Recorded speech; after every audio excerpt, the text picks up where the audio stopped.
மேடைக்கு மேடை பெண்களோட பாதுகாப்பை பத்தி வசனம் மட்டும் பேசினா போதா சிஎம் சார். நீங்க ஆட்சிக்கு வந்து இவ்வளோ நாள் ஆகியும் என்ன இனிஷியேட்டிவ் பாதுகாப்பு உறுதி செய்யறதுக்கு எடுத்திருக்கீங்க? ஆக மொத்தம் கடந்த 5 வருஷம் ஆட்சியில எந்த இனிஷியேட்டிவுமே நீங்க எடுக்கல. இன்கேஸ் எடுத்திருந்தா இந்த மாதிரி தப்பெல்லாம் நடந்திருக்காது.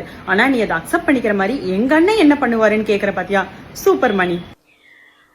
இப்ப நடந்த சம்பவத்துக்கு குற்றவாளியை அரெஸ்ட் பண்ணிட்டீங்க, சரி ஓகே. ஆனா இனிமேல் இது மாதிரியான சம்பவங்கள் நடக்காம இருக்கிறதுக்கு என்ன நடவடிக்கை நீங்க எடுக்க போறீங்க? கடந்த 5 வருஷமா நீங்க செய்ய தவறிய எல்லாத்தையும் செஞ்சு தீவிரமா நடவடிக்கை எடுத்து இந்த நிலைமைய எங்க அண்ணன் கூடிய சீக்கிரம் கண்டிப்பா மாத்துவாரு.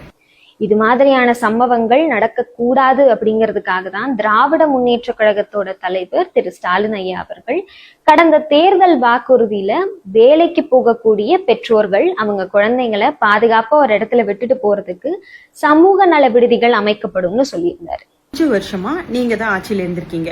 நீ சொன்ன அதே ஸ்டாலின் ஐயா அவர்கள் அந்த 5 வருஷம் ஆட்சியில இதே மாதிரி மையங்களை அமைச்சு நிறைய பெண் குழந்தைகளை காப்பாத்தி இருக்கலாமே. காப்பாத்தல.